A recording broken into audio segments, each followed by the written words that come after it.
Председателе, почитувани повереници, почитувани колеги, почитуван председателе, денес имаме пред нас дискусија за законот за изменување и дополнување на законот за финансиски друштва. Дали имаше потреба од вакви измени и дополнување? Имаше. Тоа е барање на самите финансиски друштва, тоа е крик и барање на јавноста и населението и граѓаните, тоа беше барање и од страна на опозицијата, бидејќи си нагледавме и си заслушавме се и се што за работата на овој сегмент на финансиските друштва. И при ваква ситуација дори повторно, за жал, имаме неискрен, неодговорен и несериозен пристап од власта кон оваа тематика, исто како и за се останато друго. Зошто? Тоа е првото прашање што го велиме зошто. Јас најчесто се обраќам до колегите од мнозинството, укажувајќи на нивното неучество во голем број од дискусиите кои што се навистина сериозни, слично како оваа тематика, но овој пат морам да нагласам дека ги разбирам. Комплетно. За нецели 24 часа да ви се достави и известување и материјалите, кој видел, кој не видел, кој успел да сврти телефон, кој успел да прочита, покрај сите други обврски што ги имате, овој пат представниците на мнозинството ги разбирам зошто не дигнаа рака и да се пријават за збор и да го дадат нивниот удел. Се разбира, тоа нема ги спречи да го изгласаат това решение како што е, но еве барем нашето разбирање го имате. Понатаму, не е само замерката што вакво законско решение, кое што е рефлексија на очајната состојба во која што е донесено граѓанството, ќе објаснам понатаму и зошто, имаме и кршење на уште процедура. Ако некој сака навистина го подобри законот или да се реши еден проблем или една појава во општеството, не се брза со 3 дена. Не се брза се да се стави на Комисијата за европски прашања. Не можеме, еве ќе го цитирам и председателот, го повикувам повереникот да се изјасни за усогласеноста на ова законско решение со регулативата на Европската унија.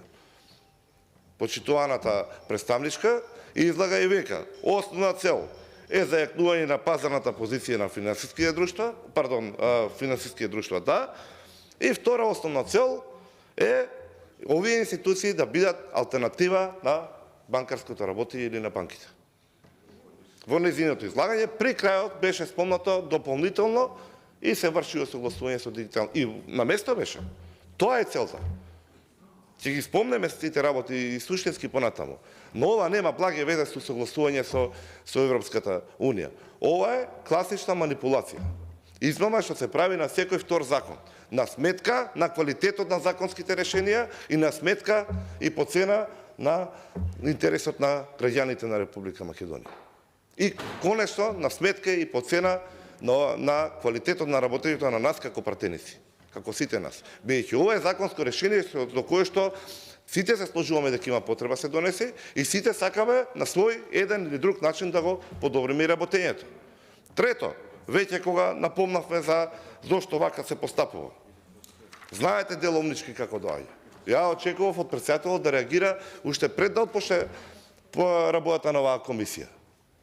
Предлагач е владата, представници се министерот и заменикот, повереници се господја Магдалена Симоновска и доктор Елена Таст. Предпоставувам дека господинот при нас тука е господја Таст. Така. Формално се, но треба да се внимава. И тоа е уште еден однос, доказ за односот што го има власта кон работата на парламентот и кон ваквите законски решенија кои што и како се важни. Кажа колегите преходно многу детални и прецизни беа, јас ќе се осврнам околу ова што беше укажано дека е основна цел на законот. Се сложувам дека имаше премногу манипулации со трошоците. Добро е со 60%. Треба да се ограничи и мислам дека тука ќе се добие некаков формат што ќе се движи. Ги поддржувам и колегите на тоа што доаѓа. Но веќе, ако велиме дека сакаме да бидеме алтернатива на банките, со основачки влог од 500.000 евра, тоа не поминува. Во најмала рака треба да биде двојно.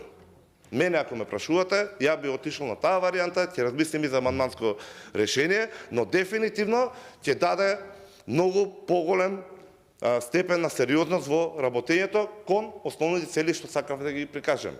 Бидејќи од една страна имаме поголема сигурност, а од друга страна и оние сериозни финансиски друштва кои што ја обуваат оваа дејност ќе бидат решени од субјектите кои што сега само со нивната работа и вршат штета на нивната репутација и на дејноста во целина.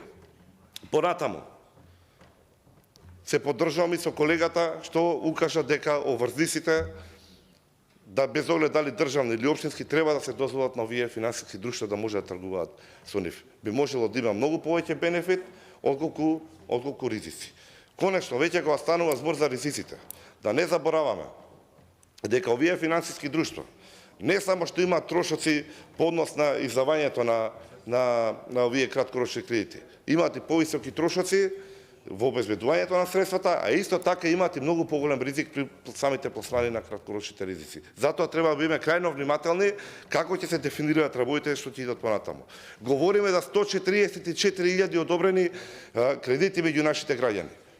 Состојбата на граѓаните е навистина тешка штом се обраќаат во крајна линија кај финансиските друштва, кај што знаеме и веќе рековме дека издаваат краткорочни кредити со зголемен ризик. Или вака најпросто кажано, се издаваат кредити со намалена кредитна способност на нашите сограѓани.